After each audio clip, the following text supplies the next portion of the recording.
Congressman, with respect to your work on the committee, you've been it's noted that you've been quite aggressive in requesting documents and whatnot from both business and government. I have so many people who read better than I do, and they desperately want material. Exactly, and you've been doing that without the support, for the most part, of your Democratic colleagues on the committee. Do you want to comment on the direction of your efforts and the success that you've had in that effort? Well, sometimes the best way to make a point is to kill your foe with kindness. During the 2 years that Henry Waxman was in the minority with Tom Davis and I was on the committee, there was something called SID, and that program was 100% Henry Waxman doing investigations and releasing minority reports. I think he released 32 separate reports. He eventually got hearings on quite a few of those because the press picked them up. Republicans were in the majority in the House and the Senate, and there was a Republican president, and he was doing his investigations. Now, he did not normally, he had to work with whistleblowers, he had to work with people who would slip him papers, some of whom probably shouldn't have. Eventually, he got subpoenas on this stuff because he got enough information to shame or to encourage the Republicans into doing it. Sometimes he never asked us until after he'd already done this. We would have given him the subpoenas. Henry was not worried about the fact that he had no authority technically. And those 32 reports, I think, speak well for a model, which is if you're going to have a majority of the president's party and they're going to naturally be reluctant to do investigations of him, do your own. Having said that, many of the investigations that I'm not getting cooperation on, probably at the orders of people above Ed Towns, I'm actually trying to investigate the Bush administration, but their fear is that it will lead to others. And if I can, I'll just give you one example. How many of you got a loan from Countrywide? Thank you. I'm glad to hear that there are people who say, yeah, I did. Well, Countrywide had a program. Were you part of Friends of Angelo?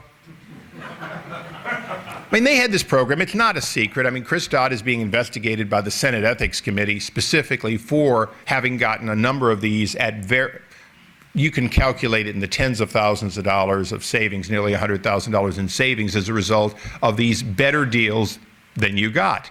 I don't think you can get a rebate from Bank of America now because it's too late, but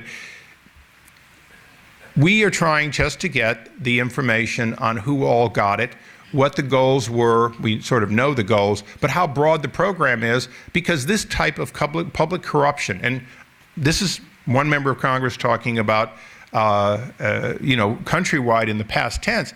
Angelo was not a Republican or a Democrat. You know, he gave this deal to the Postmaster General, who was a Republican appointee. He gave it to Republican staffers. They gave it specifically to anybody that could help them. And we're not getting subpoenas granted, even though during the Bush administration and Republicans being in charge of both houses, it's inevitable that more Republicans probably got the deal than Democrats. I think the problem is they're trying to protect specific Democrats who are still in office who have not been outed. And our goal is not to out them. Our goal is to make sure that this doesn't happen again. And by the way, if I'll pick on Boeing because they're at my table, but if I could get a Boeing BBJ-2 and I could get it for $10 million instead of $42 million, do you think it would have an effect on how I would view Boeing? The airport closest to me is McClellan. Obviously, these deep discounts are clearly outside of what has historically been tracked, and it's exactly the kind of corruption that we had with Duke Cunningham and Bob Ney and other prominent Republicans who either are in jail or are soon to get out. And so that's an example where it confounds me that they're not willing to drain the swamp, both sides take their lumps, and make sure it doesn't happen again, because it is probably the biggest scandal since Abscan. And remember, that was a sting.